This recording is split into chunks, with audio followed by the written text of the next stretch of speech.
We are all connected through shared experiences, and while our circumstances may vary, there is almost always a common thread in our stories. I am Amy Seaman, and these are the stories that connect us.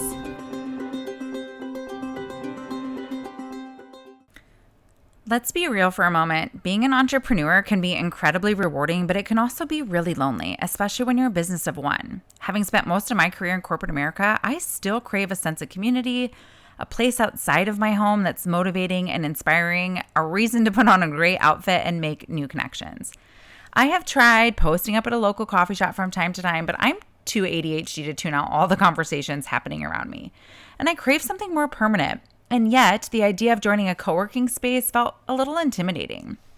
That changed recently when I was introduced to the North House in Minneapolis. Imagine a space where you can work where you play, a gorgeous environment where you can bring your clients and feel proud.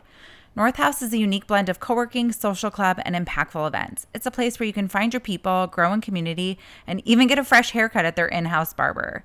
North House is all about aligning the heart of people with the opportunity to serve at the highest level. It's a place to create new frontiers, connect with fellow adventure seekers, and unleash a new level of meaning and success. So if you're looking for a place that combines work, community, and a bit of adventure, North House is the place to be. Join us and let's grow, give, and work together.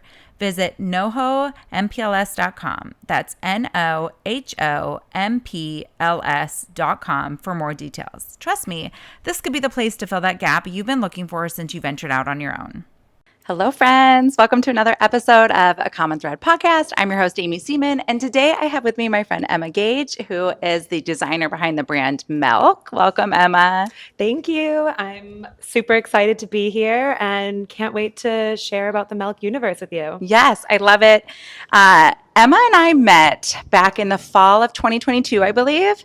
So I was doing a runway show here in Minneapolis, and I pulled a dress from this gorgeous luxury boutique in town, Martin Patrick 3.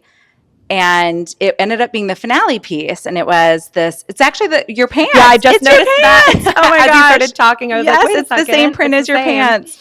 So it's this gorgeous mini dress in the white with the florals. And then it had the detachable train with the black and the florals. It was so cool. And when I went to return it, my friend Tony at Martin Patrick 3 was like, you should meet Emma. She's actually originally from Minnesota. So I reached out to you on Instagram, we connected, and then fast forward to spring of 2023. Mm-hmm. I was doing another runway show, La Cabana, and you had launched a newer collection then that was all these like bright florals and like crops with like the beaded fringe. So perfect for theme. So I reached out to you. You were gracious enough to send it for the runway, and then you also came and did a pop-up. And I don't know if I have fully expressed my gratitude for that, but it was a big deal for me. I just felt so honored that you would take the time and fly here and do all of that. And then it's just been fun to get to know you since then. I think you're the coolest. Thank you. And I love seeing, just like watching from afar, your career as it continues to grow. Your brand is getting a lot of recognition. I keep seeing you on these up and coming designer lists on like some really like well-known publications. So cool. So I'm excited to dive in and just get some scoop of the life of a fashion designer. So why don't you tell everyone about Melke, how it came to be, the how you came up with the name? Yeah, it's been a really incredible journey when I look back on the past. You know, our brand is going into its fourth year, and it's been amazing looking back at what has stayed consistent and what has changed and how we evolved to be who we are now with our style and just depiction of like what the Melke brand is. But really at its core, it does start from the meaning of the name and where it comes from. So I'm originally from Minnesota, as we all know. When I moved to New York, it was for college, and some of my friends pointed out my Midwestern accent, and I say Melke instead of milk.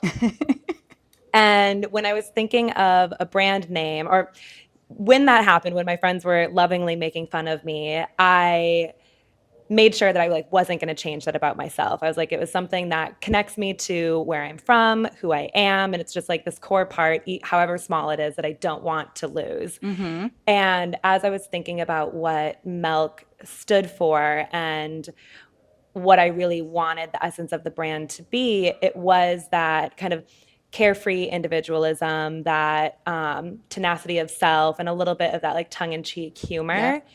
And that's really what's been consistent throughout our journey. And I think that's what people really are attracted to, and they find kind of the safety and self-expression and the welcomeness of it. And Yeah. that's really stemming from the energy that this name carries. Even though it's, something silly, it still carries like Yeah. a serious kind of impact and undertone to it of just belonging and self.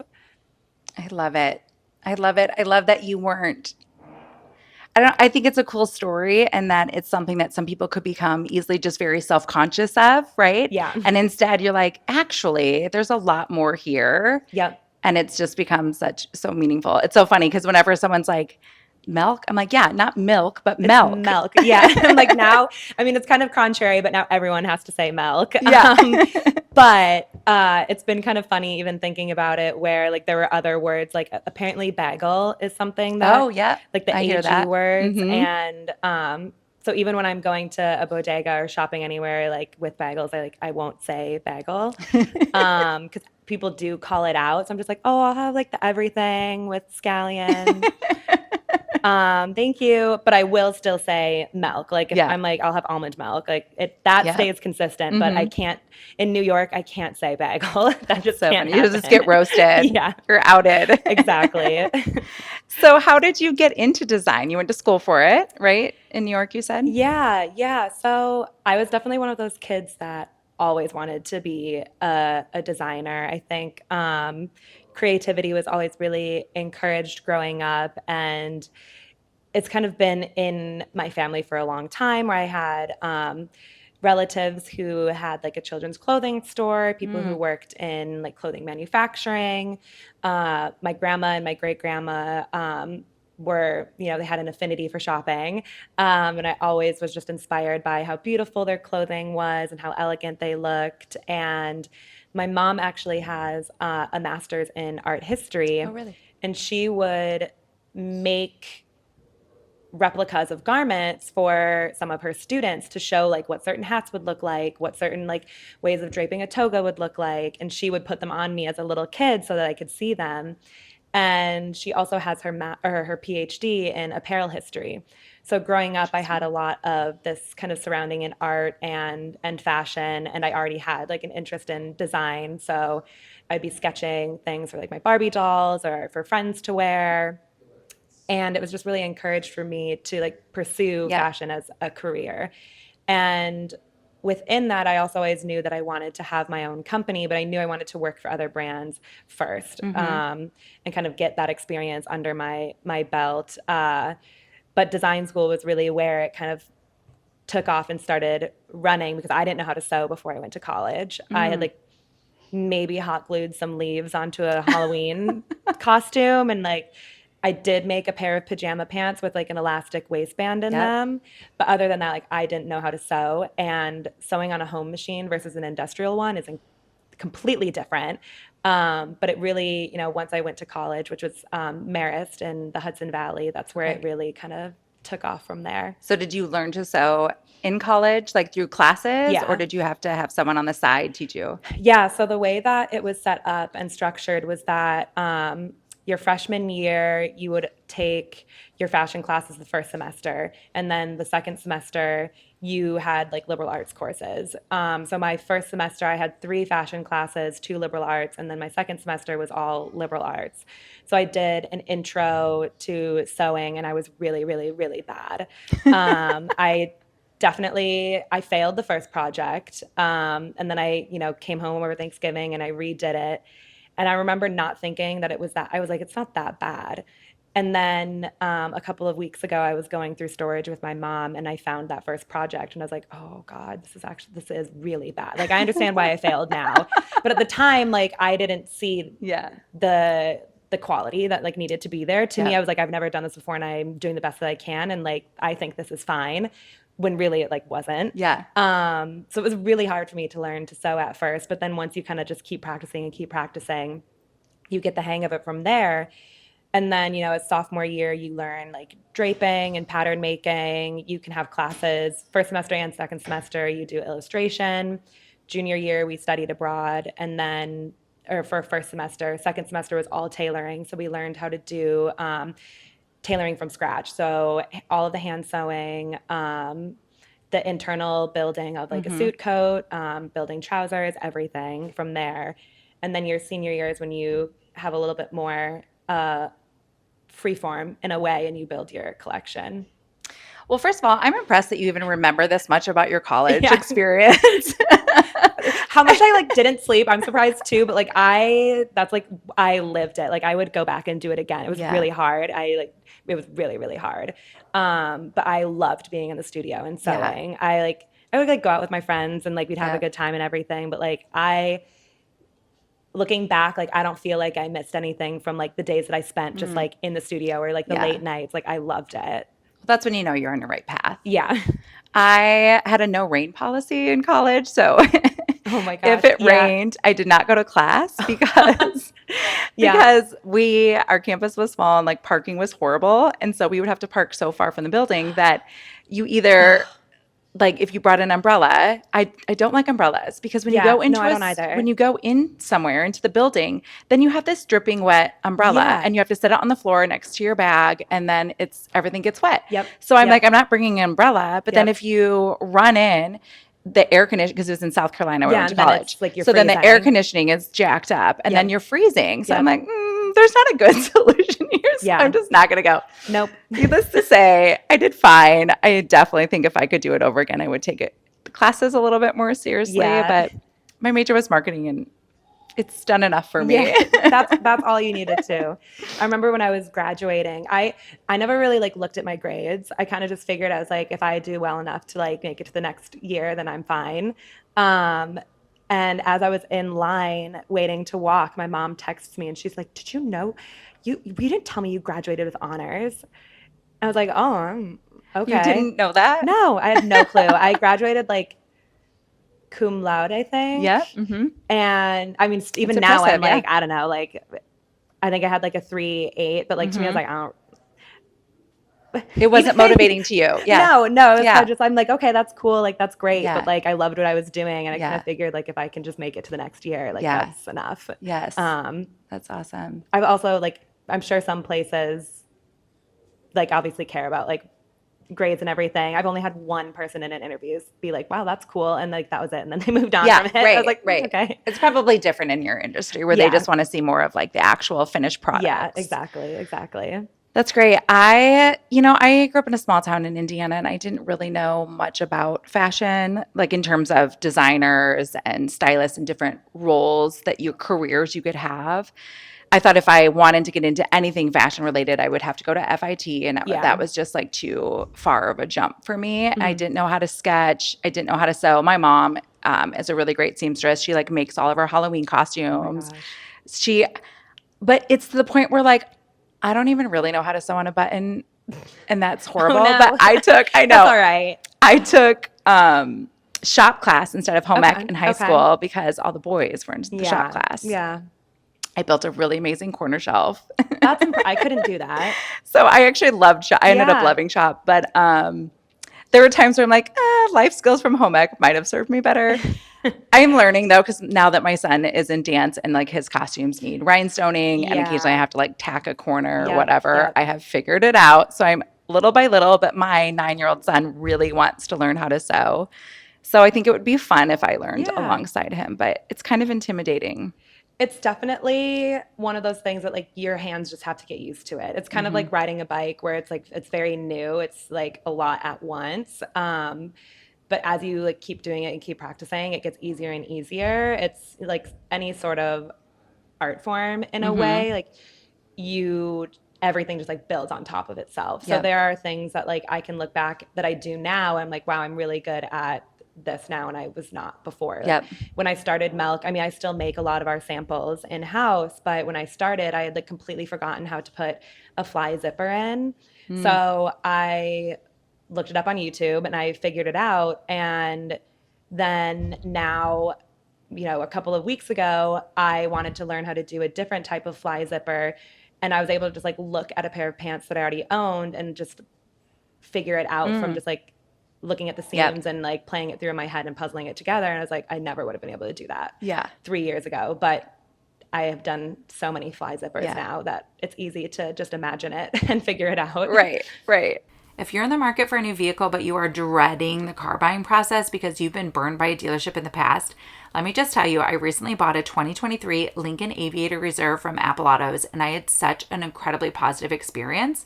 I actually went shopping by myself. I did not bring my dad or my husband with me, and from the moment I walked in, I felt welcomed and respected. They answered all of my questions without any sort of underlying condescending tone. I never once felt pressured into a car that was out of my budget or didn't fit within my lifestyle. In fact, my sales associate was actually a female, and we went for so many test drives, we totally vibed the entire time.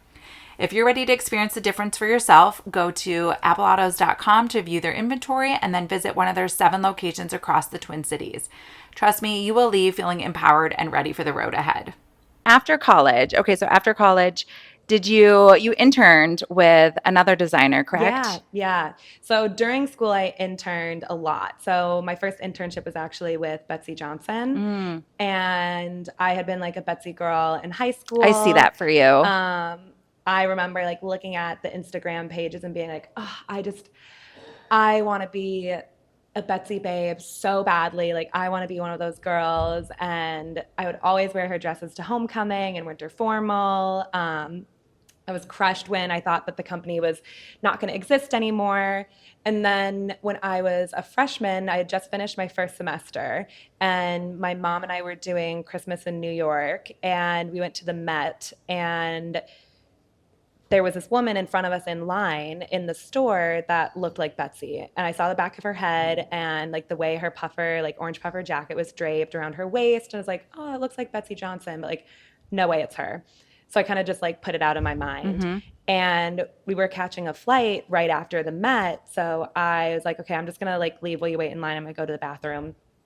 And I left, and all of a sudden my mom just like books it behind me, and she's like, it's her, it's actually her, like It it's was her. her. And I had like, as I was going to the bathroom, I accidentally bumped into her, and I was like, oh, sorry, still not her, and just like convinced myself it wasn't her. Yeah. And my brother had actually overheard someone saying like, oh, like, you know, Miss Johnson, like, can we help you with anything? And he was like, oh yeah, that's Betsy Johnson. And I'm still standing next to her at the register, and I'm like, it's not her. And the cashier was like, yeah, it is. And I was like, oh my God, I'm dying. And I just like introduced myself. I said like, oh, are you Betsy Johnson? She's like, I am. And I kind of just like started gushing. I was like, I love your designs. I wore everything to winter formal and homecoming. Like, can we get a picture together? She's like, absolutely. But like, I just have one question for you. Like, did you have a good time in what you were wearing? Mm, And I was like, oh, yes, I did. Like, I had such a great time, like, because of what I was wearing. yeah. Because like when I would go to winter formals, like I never really like had a date. Like I was never really felt like comfortable in myself. Mm-hmm. But wearing these dresses, like I was like, I like feel great. I feel Mm, like I look really mm-hmm. cool. I feel really fun. Like this is my style. Yep. Um, and then from there, she gave me a business card and was like, "Oh, you should come and work Fashion Week with us." So I did. I had my first experience working Fashion Week at like Mercedes Benz with Betsy Oh my Johnson, gosh. and then Goals. yeah, it was amazing. It was I. Everyone says they miss the tents. I, you know, only had a few years experience with them behind Lincoln Center, but I do too. There's like no other feeling like walking down the street to go backstage to like volunteer or work and just like hearing the music and everyone running around and just like that energy, like Yes. everyone in one place was just Yep. absolutely amazing. So then from there, I continued to work with her through the summer, worked a couple of other shows, and then a little bit the next summer as well. And then I also worked with Nicholas K for one summer, and then a smaller brand named Carolina Zamarlac. So I kind of like worked my way backwards in Yep. internships. I like Carolina was 5 years old when I worked there. Nicholas K was 10 years, and then Betsy was obviously Betsy. So they've Yep. been around for quite a few years. And it kind of set me up for like what my experiences would be and what I wanted to do ultimately in the fashion industry. I love this because I always I've always wanted to work underneath like a designer, and I think that when I first stepped out as a stylist, one of my reservations was, is anyone going to take me seriously because I haven't like interned with a Yeah. designer? But tell me about that, more about that experience. Like what was one thing that really stood out to you just in like working with them directly or working at Fashion Week as something that you still carry with you in the Milk brand Um, or how you do business? I'm really good at problem solving. Mm-hmm.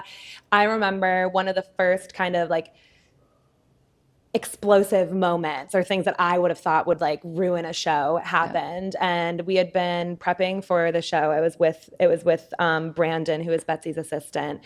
And we had got all of the models selected and everything. And at like 11 at night, he got an email saying that one was dropping out.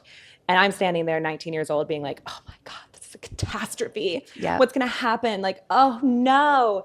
And instantly he was just like, it's fine. I didn't say anything, but in my head, I was just like, oh my Yeah. God. And he was like sitting there for a few seconds and then just started typing. He's like, oh, I already know who's going to replace her. And that to me was just like this really informative moment of like, oh, everything can be solved. And Yep. if it can't, then like you just have to move on from Yep. it and figure it out. And that's something that I think just like really resonated and stuck with me, and just like being adaptable. And then also, I think just like to me, the importance of being kind to people that you're training or working Yep. with. That really stuck with me through, especially my internship with Betsy, because it was a really like kind and inviting environment. And other ones, I didn't ever have any like horrific experiences like some people did, but there were other ones where it was like I was told like not to ask questions to a designer because like they don't like it, and I was like, well, I'm a student here to learn, so like, Right. okay. Yeah. Like I had a boss who would like forget my name and like wouldn't invite me to meetings because I was like an under worker. And that to me was always something that really stuck with me, and just making sure that when I'm working with people, when I'm working with interns, that like I hear their opinions and like I ask them for their opinions. Like I want people to know that like they can share and be heard, and like whether or not I do what they say with their opinion, Right. like that's another thing. But like I do always ask people like for their input and advice to learn and to like kind of help showcase that like you can speak up, especially when you think you're in a spot that might not want you to speak up, like as an intern or maybe an assistant where you're a little not sure if your voice should be heard. I really do try to make it so that people have their voices heard. Yeah, and they feel comfortable and they know that they Yeah. can do that. I love that. I think sometimes too, like when I'm doing a runway show, I always have I'm a mentor at a local high school. Yeah. And I always get my old mentees and some of the other classmates to come and volunteer. And it's so fun. And I love the young energy. And I do ask them, like sometimes when you're styling so many looks, you kind of almost get to a place where like your decision paralysis, like you can't even make a decision anymore. Do you know? Because your mind is going in so many different directions. Yeah. And so it's always that last minute little touches as we're getting ready that I'll look at someone and I'll go, yes or no on this. Like I just need somebody to give me their opinion. Yeah. And sometimes it will go with it, and sometimes it will will validate that what I was initially thinking is right. Like, Exactly. okay, whatever. But Exactly. I do think that sometimes like great ideas come from that. Yep. So I love that you create that environment. Were there any celebrities that you met or worked with at the time that you also kind of fangirled over or stuck in your mind? I did bump into Kesha one time. Ooh. But I didn't, again, know that it was Kesha. That's a common theme.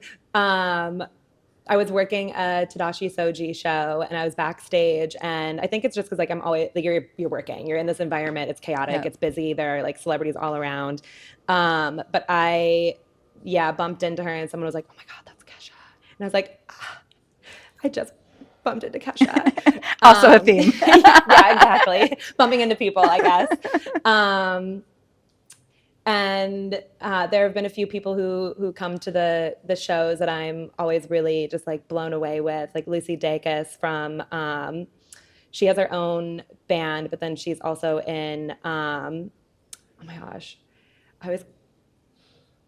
it's called, I know all of the people individually, like with Phoebe Bridgers, and it's an indie band. Okay. It's going to come to me like in 100 years, but she was really, really cool to meet. And She came to Melk show? Yeah, she came to Okay. my first runway show. Okay. And then I did just make a skirt for Chapel Rowan.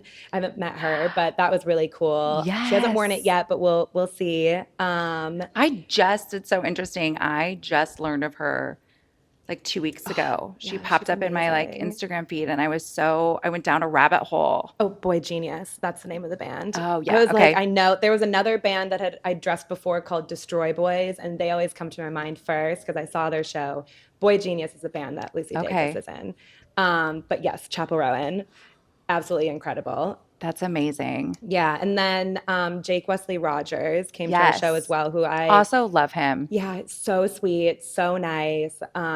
Looks amazing in the pieces. And Yeah. it was just really, really great to meet him. I think a lot of the people I meet, it's just no matter who they are, I'm always just happy that they're there. Yeah. And that they enjoyed being like in our space. Yeah. And Caroline Yeah. Vistana too, an influencer. I Yeah. love following her. yeah. So how do they find you, or do you find them and reach out to them? So it's a combination of the two. When it first started, it was my PR team that Okay. really did a lot of the connecting. But the big thing that really made it a little bit easier to connect with people was our like first runway show. Mm-hmm. And then from there, people really recognized the name Melk. So then I was able to like DM people and have them actually respond because Yeah. they're like, oh, wait, I was at the show or I saw the show. I remember it. So then from there, I was able to kind of start reaching out on my own. But it's now a kind of combination of the two of just like trying to cold reach out to people or having like my PR team work with me to see how we can connect with people. A lot of the times it is the stylist directly. If you Okay. like that's especially for like dressing and celebrity dressing, Yep. that's if you know the stylist, then that's a little bit They're kind of the connector. yeah, they're the connector or even just like a manager. But a lot of influencers will answer directly on Yeah. their own. Fun fact, I was voted best smile my senior year of high school. It's in the yearbook. I have the receipts to prove it. I was also voted biggest flirt, but we'll touch on that subject another day. You guys, I swear my smile is so big you can count all the teeth in my mouth. And this is why I've always been diligent about going to my routine cleanings every 6 months, even though I honestly dislike going to the dentist, and I know I am not alone in that. Dr. Ben Stein at Northeast Dental is here to change the game by making the dental experience more, dare I say, enjoyable. When Dr. Ben Stein took over DeRochak Dental, a family-owned practice and business since 1961, he wanted to keep that same family feel but give it a modern-day touch. As a younger, dedicated professional with a passion for continuing education, he believes in keeping up to date on the latest dental materials and advancements. With cutting-edge technology like 3D x-rays and digital scanners for orthodontics, you can forget about gagging on those old, goopy impressions they used back when I had to get braces. If you know, you know. Plus, if you struggle with sleep-related breathing disorders, Dr. Ben Stein's extensive studies and years of experience in a sleep study clinic mean you're in expert hands. You can actually test and treat sleep apnea with an oral device prescribed in-house. Whether you need surgery, implants, or just a routine checkup, Northeast Dental's got you covered. They're in network with several dental plans, making it even easier to get the care you need. And the best part? The atmosphere. Northeast Dental is as low-key and chill as a dental practice can be. They take the time to get to know you, making every patient feel valued. So if you're looking for a dental practice that's approachable, cool, and truly dedicated to your unique dental needs, check out Northeast Dental, located at the corner of University and Broadway in Northeast Minneapolis. To book an appointment, call 612-379-2300. That's 612-379-2300. Your smile will thank you. So when did you hire a PR team? Was that right from the beginning or at what point? Yeah. And my first PR team was not great. Mm-hmm.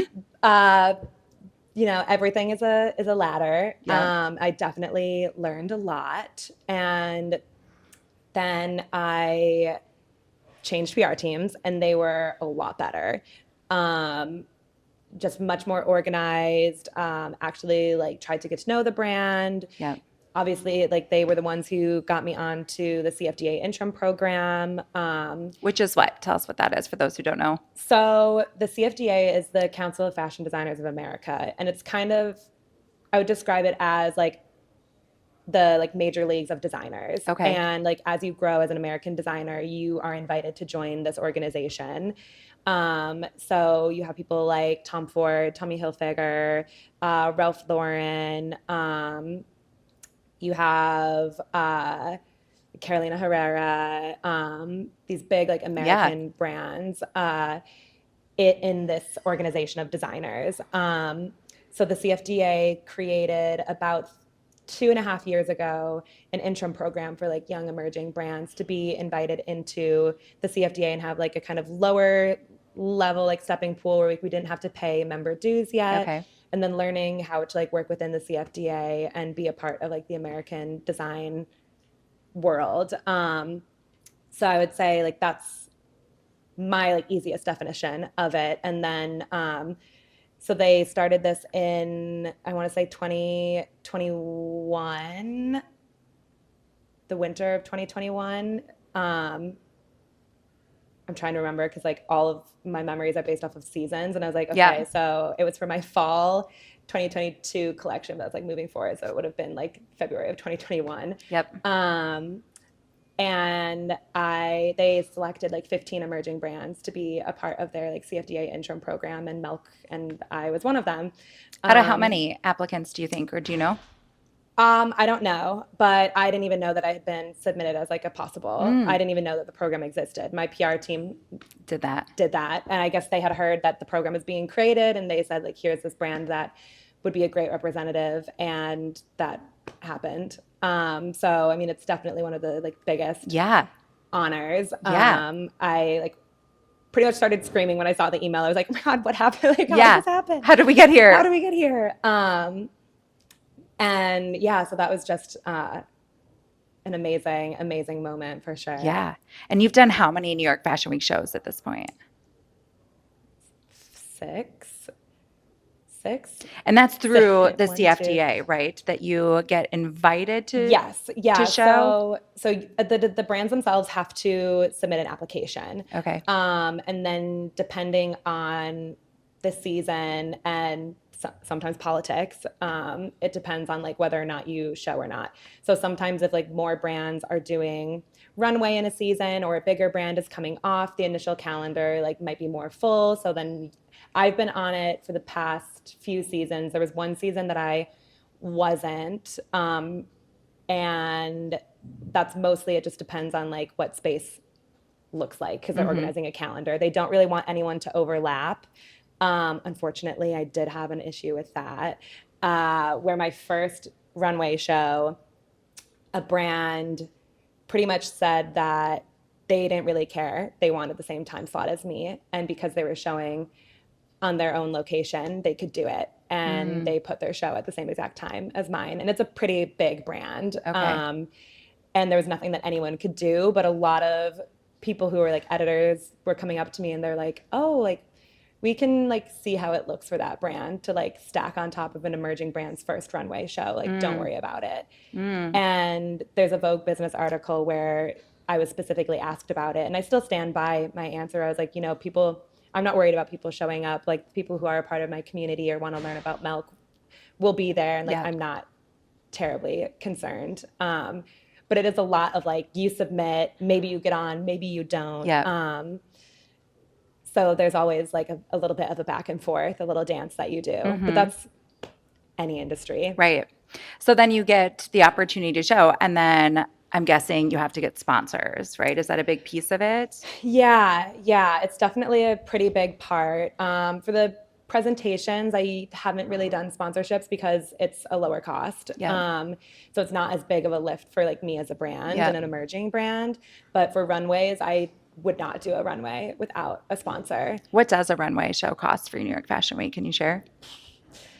I mean, I was on the low end and like luckily covered from sponsorship, but like 70,000. Wow. So the space that I rented it's crazy. The space started at 30,000.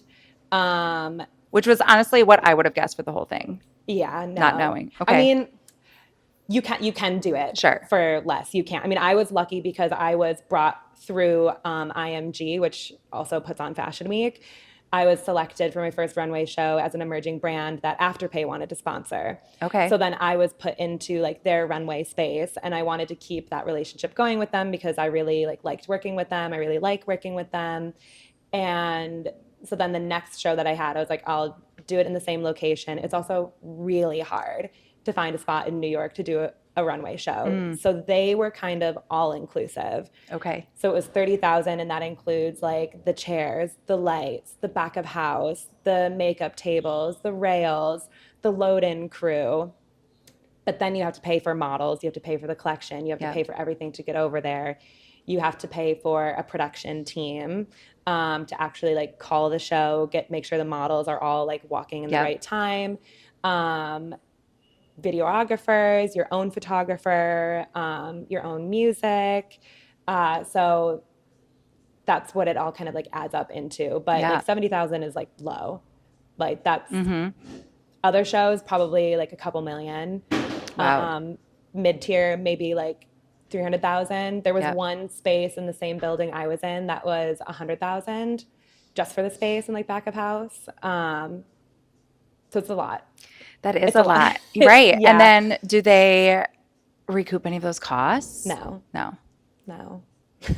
worth it. It's worth it. Yeah. Right? I mean, I think like, so I've been thinking about that a lot as I've been going into, we're 3.5 years old now, thinking about what the remainder of this year looks like, and then also going into 5 years. And I mean, this industry is tough. I think it's especially tough post-COVID with the uncertainty of like retail and wholesale. A lot of people are buying things that are like store-wise, are buying more like simple, easy to sell, like silhouettes, colors. Designers are even doing that just because of it being like a consistent thing that you can sell. And then stores are just like struggling post-COVID. And it's also a struggle from like the system that was built in the fashion industry of overproducing, overconsuming, having waste, putting it on markdown because now people are not buying the full priced items. So it's this kind of cycle that's starting to like cannibalize itself, and there's this big uncertainty. So what I've really started doing and looking back on is that like the shows were like great marketing.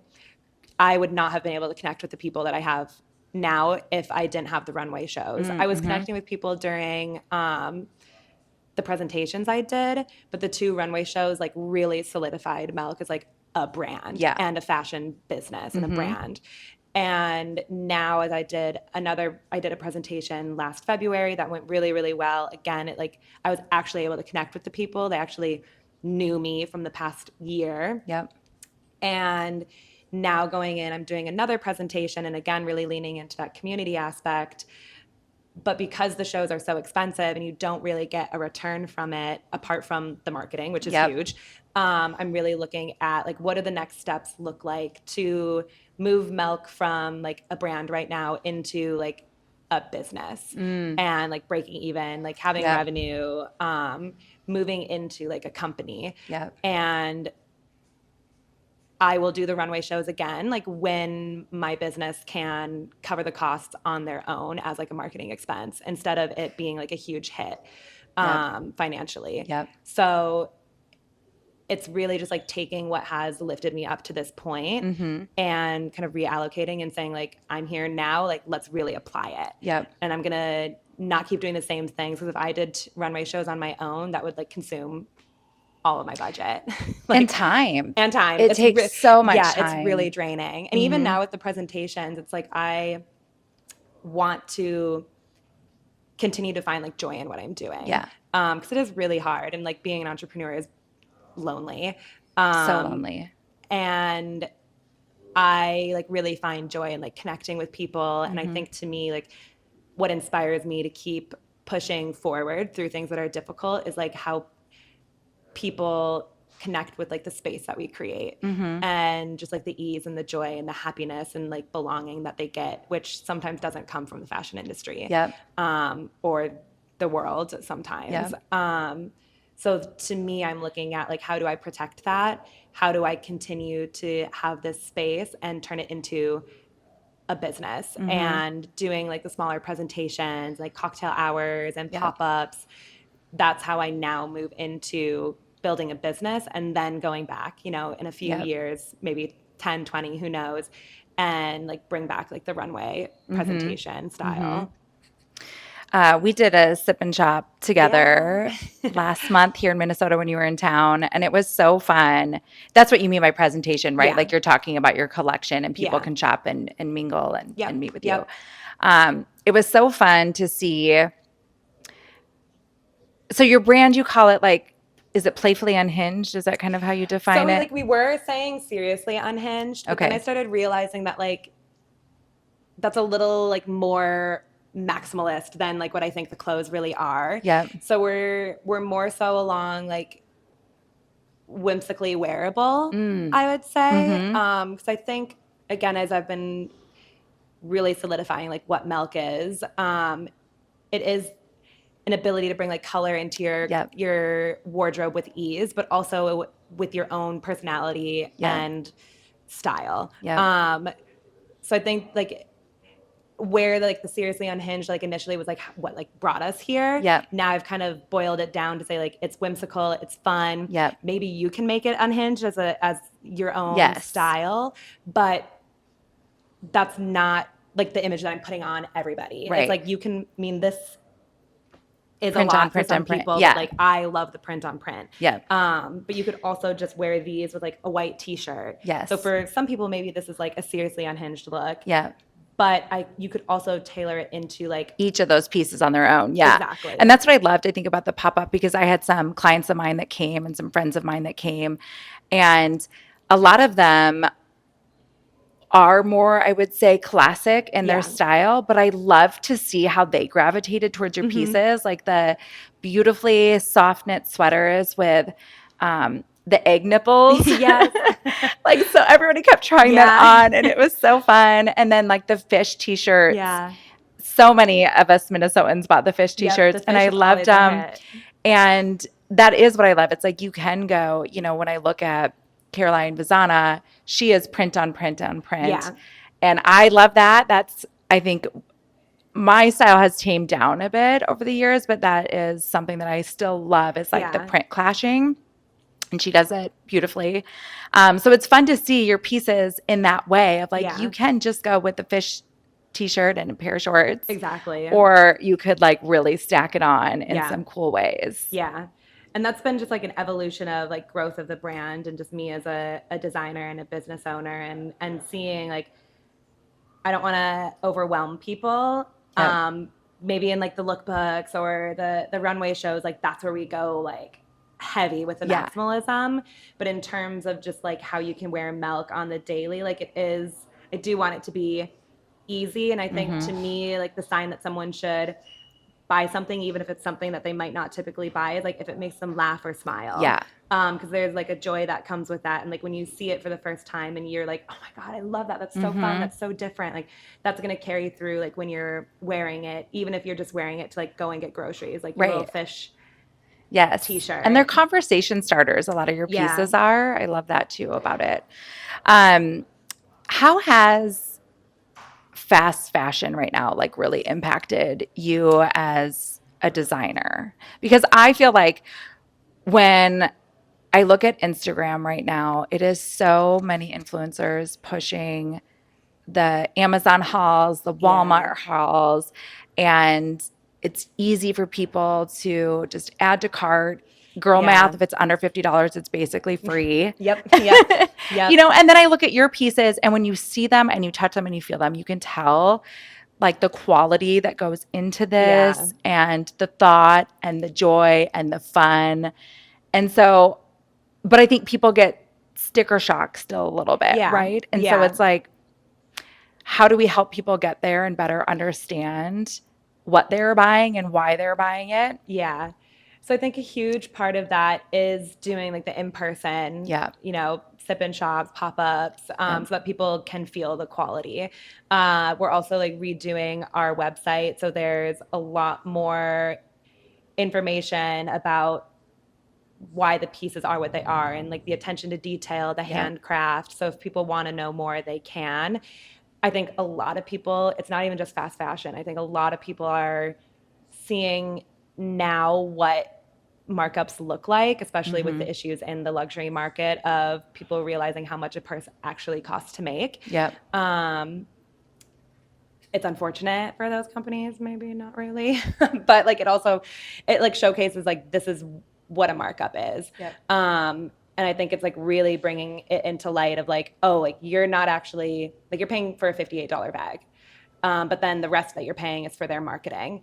So I think like with things being called out in terms of like production, that's going to be like a huge help in terms of just showcasing what costing actually looks like.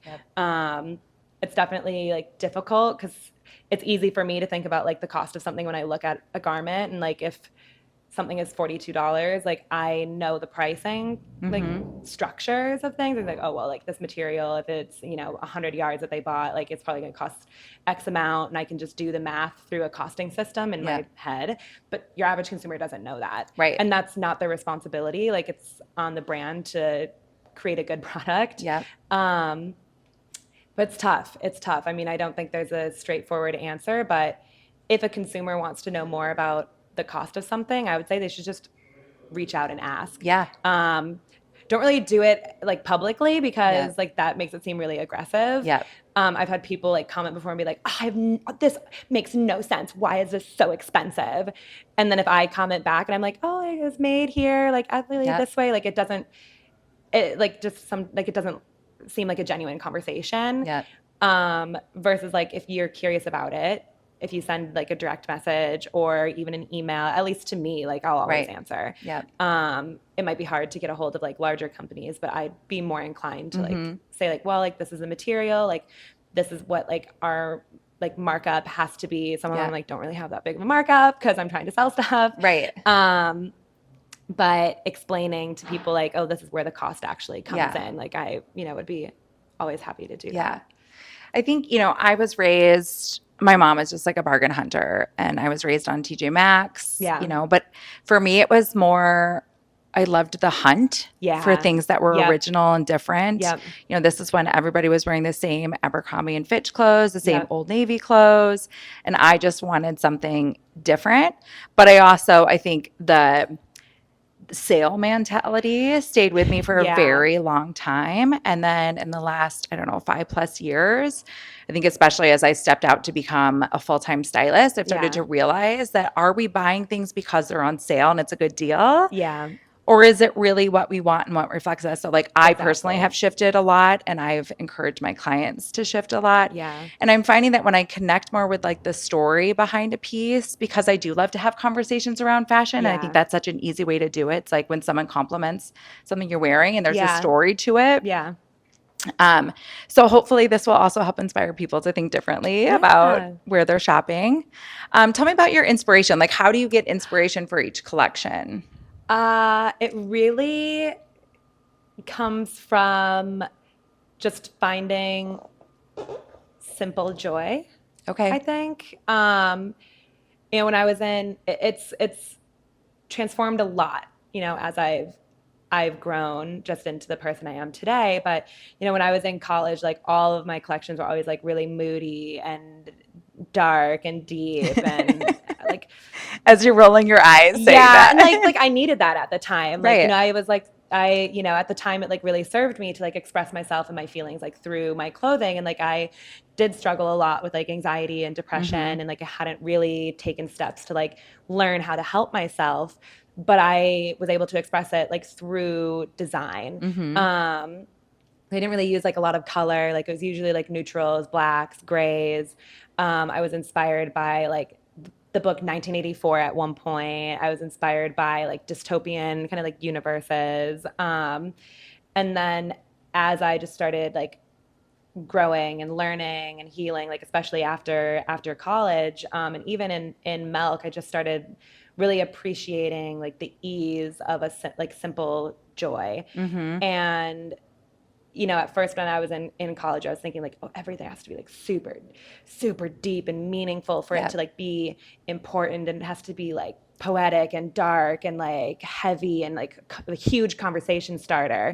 And then kind of as I got older, I was like, oh, like a simple, joyful memory can be the same thing. It can still be like deep and poetic and a conversation starter, but it's easier for me, not necessarily easier, but it's like I now really enjoy like designing into those things. And something that kind of like makes me laugh, and it has a little bit of like a commentary to it. So like the collection that you did for the Spring and Bloom, the cabana, was inspired by this film called Daisies. And it's a Czech film from the 60s that follows these two young women who are kind of tired of being seen as young women and how they're being treated for just being women. So they're like, we're going to act absurd and like act how we think men would act. So they start like eating a lot and like dining and dashing and like going on dates with rich men and then leaving and like all of this kind of crazy stuff, like burping and getting too drunk and like they steal from a cornfield at one point and the farmer sees them. Are they accepting more friends? I know, right? I wish. But towards the end of it, they're like, wait, people still are just viewing us as like troublesome women. They're like, oh, they're not going to get in trouble because it's like cute because they're girls. So obviously there's a lot to unpack there, but it really inspired me to create this like really fun and bright and colorful collection. And I use like bodybuilder motifs, and I put eggs on boobs, and I had a sausage skirt, and these kind of like subtle nods at like the reclamation of like sexuality and humor and just like tongue in cheek, kind of like, being a little like cheeky with it. But then I called the collection How to Act Like a Man. And, when people walked into the room of the presentation, it was like bright and pink and like flowers everywhere. And I was like, you wouldn't expect that. Which was kind of a small commentary on gender. But I didn't make that the main point. Like I didn't really talk about it, but it was just like, that's my story with it. But I still found this like joy and humor in it. And now it really transitions from there into like films that I find bring a similar thought or a childhood memory. This like ease of joy and comfort that comes from it. So that's where like James and the Giant Peach came from. It's where like I was inspired by like my first memory of Elton John performing with the Muppets, Wallace and Gromit. And then this next one is inspired by the Scholastic Book Fair. And my personal favorite book from the book fair, The Pony Pals. So it's really about like, I'm giggling because my kids are in the Scholastic Book Fair phase. Yeah, I would go back. I've been like trying to think. I'm like, I mean, the collection comes out in September, and I'm like, there are no book fairs now, and like I also don't want to be like a 29-year-old woman being like emailing schools and being like, can I come to your book? Can I come? Like I just want to like look at it for inspiration. Like I volunteer, please. I'm like, I'll send you videos when I go. I'll use it for like videos. Yeah, I'll add it to like the inspiration. But it's kind of fun to like create those worlds and then like let people know like this is the inspiration. And then when they walk into a presentation or they see the collection, they can kind of build their own world around it as well. But that's really where like a lot of my inspirations come from, is that like simple, that simple joy that's really meaningful and like comforting, but can also be a little like cheeky. And it's so fun. I always like inspiration is all around us. And it's just so fun that to hear how you can find things in something maybe so simplistic or small, and turn it into something big and cool. Let's talk trends quickly. So what trends are you loving right now, and what trends are you leaving? Oh man, I'm honestly really bad at like looking at trends. At first I was like, oh, I don't want to do the bow thing.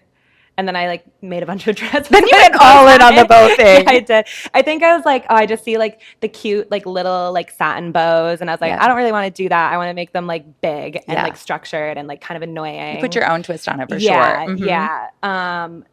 So I mean, I think that's a trend that like I leaned into was the bows. One that I'm leaving. Oh my gosh. I'm trying to think of like ones that people have said are coming back, but I'm like, It's the capris for me. I think that would be one. Like the capris, like I'm not going to do that. No, I can't do I have a that. dear friend who looks amazing in everything, and she's very stylish, and she can pull off the capris. Yeah. It's not for me. I'm leaving No, it. I can never do like the high-low thing, like on a Mm. dress. Like I think because it also like looks bad on me. I'm like, I just don't want to design into that. Yeah. I always love a high waist. Mm-hmm. So I feel like that's something that I'm probably like not gonna leave. I Yeah. love like the flare pant, like the very like 70s Yeah. flare vibe. They make your legs look Yeah. miles long. Yeah. I think like for us, a trend has been like matching sets. So that's something that I'm always Mm-hmm. going to like continue doing. Forever here for the matching Yeah, I sets. love like, that's really just become like constant feedback that I hear from anyone who pulls stuff is like, oh, we love the matching sets. We love the matching sets. So I'll always have like that as a part of Melk. Trying to think of like other trends. Maybe I've just like blacked them out of my memory. I'm like, I'm not going to remember them because I'm not going to do them. I get asked a lot about like what trends are you loving for the Yeah, upcoming how about season? you? I will say similar in that like I see trends. Like I can tell from the runway shows like what Yeah. is going to take off from there. And sometimes it's the simplest things Yeah. like the height of the heel, the Yes. socks, a specific Yeah, color, yeah, a yeah. specific Yep, fabric. definitely. But I am not one that really traces trends either. I think that sometimes, and especially now because they're changing so quickly, right? Yeah. We move from like Barbie core to mermaid core to ballet core to Yep. grandma core to Yep. whatever, you know? All of it. And I think it can get really confusing for people. So like when Yeah. I'm working with my clients, I really just try to get down to like dressing at their soul level. Yeah. And then we can infuse some fun trends. Like sometimes Yep. you see something you're like, oh, I can get on board with that. Exactly. But removing that pressure of like you have to be on trend. Yeah. That's also not great for sustainability. Yeah. Because then you're like constantly like Yeah. rebuying, Yes, for sure. recycling, getting rid of things. Yeah. Like the flare silhouette, like that's always been present. Like that's like sometimes it's just more popular than Right. others, and like for some people it works, for some people it doesn't. Yeah. But bringing in like the silhouettes that really work for you, or like Yeah. you know, for us when we're bringing color into things, it wasn't an intentional choice, but like our color palette has really become like a soft, like it's bright, it's colorful, but it's Yep. not like neon or bold. It's Yeah. not this like aggressive type of color. It's something that you would be able to wear consistently for a while, or even just pair with other colors in our collection, because it's Yeah. always a consistent like teal, pink, and then like some blacks, maybe other pops of color Yeah. for us. I think with color or like bold pieces, a lot of times I've noticed with my clients that if they're going to invest in something, they feel like, well, I need to invest in the neutral. And I'm constantly trying to challenge people to think of it differently. Like invest in the special piece Yeah. and then wear it all the time. Yeah. Like don't save it. Don't feel like because it's so bold, Yeah. you can't wear it very often because Yeah. people will remember it. Like let it be memorable, let it be out and be worn, wear it different ways. Like really, that's where I tend to spend more money instead of on the basics. Is I actually like when I find something that's really special or 100%. different, like that's where I'll spend money. Yeah. I have a Moschino burger bag. Oh. And it's literally a massive hamburger. Like Yeah. remember when Katy Perry dressed as the burger for the Yes, Met Gala? yes, yes. It's that, but like a purse. And I spent money on it, a lot of money on it. Yeah. But I wear it with like it's my wedding purse. I bring it to every wedding or like Yeah. every like fun event, and like it gets so many compliments. Yep. And the same thing, I have the like JW Anderson pigeon purse. Yep. And I mean, I waited months to get it, but I love it. And I think it makes dressing more fun. Yeah. Like I need to get a few more basics so that I can, tie it in Same. with what I'm wearing. Because for me, I do like kind of having like, I'll wear these pretty much every day. Whether it's like a black shirt, a tank top, like this pairing, like I'll wear these every day. But it is fun for me, like to invest in it. And Yeah. then like, when you have cool pieces of clothing, like they live on for a long Yes. time and like become cherished so much. Yep. Versus just at the end of the day, like another black dress, like what's going to happen to it? Yep. But if you have this amazing like statement piece that Yep. even if it's just like the 4 or 5 in your wardrobe that you wear all the time, it's like that lives on so Yep. much longer. Yes, I'm with you. So if you're listening, Yeah. I hope this inspires you to buy the bold piece. Okay, last question, Emma, and I ask everyone this. So my podcast is called A Common Thread. Yes. What is something that you think is a common thread that connects us all as humans? Ooh. I'm gonna say embarrassing moments. Oh, I love And that. I'm thinking of that because not like they don't have to be like these huge embarrassing moments, but like little things that like when you're just a human and you like trip a little bit and like someone else sees it and they like chuckle because Yeah. like and that like small little moment of like connection. Yeah. And I think that ties back to like that little kind of simple, stupid joy. Yeah. And I'm specifically remembering a time when I was walking across a crosswalk and I was going somewhere and I was wearing like these chunky block heels and I absolutely ate it, but I saved myself. And I was like falling towards this person. I knew I was going to hit them. And somehow I like twisted and like I stood up and I caught myself. It like didn't fall at all. I don't know how I caught myself. And this group of tourists had been watching the entire thing and they just started like chuckling and they're like, that was a great save. And then we just like went on our way. Yeah. I think like that's kind of something that like, you know, those that connects us, I think. Yes. Like that silly, like human moment of just like, Yeah. oh man. That actually might be my favorite answer so far because I have so many humiliating moments. Yep. And I don't get embarrassed that easily. Like I actually just find it really funny and I will giggle about it Yeah. and then I want to like tell people about it. But I love the you're either like you giggle the rest of the day about yourself or Yeah. if you saw somebody else do it too, like Yeah, I like that. It lives exactly. on for a little bit for a few hours after that feeling. I mean, I'm just trying to think now of like, I wonder what it looked like for these people watching. Cause I was like gonna fall. I mean, Yeah. it wasn't like a, woohoo. It was like, I was like bending over, like Yeah. half down. You like, matrix just like yeah, I did somehow. And I'm just curious. I'm like, I wonder if that story, like, where did they take that? They were like, how we almost saw this woman just like absolutely Yeah. eat it. And she saved herself. Like, how far has that gone? Like, how that like little like Yeah. moment, like how far did that Yeah. go? Like how many other people, you know, kind of chuckled about that? Like what life does it have now? Yeah. Oh my gosh, so fun. Well, I could sit and talk fashion with you forever. Tell everyone where they can find you on Instagram and your website is. So our website is melkenyc.com and that's MELKE. Yes, correct. And then our Instagram is melkenyc, so that's MELKE. Email is the same. Yeah. It's all Melke NYC. And you're going to be back in Minnesota in December, right? Yes. And we're going to do another presentation, sip and shop or something together. So stay tuned for that. Yeah. And we would love to see you.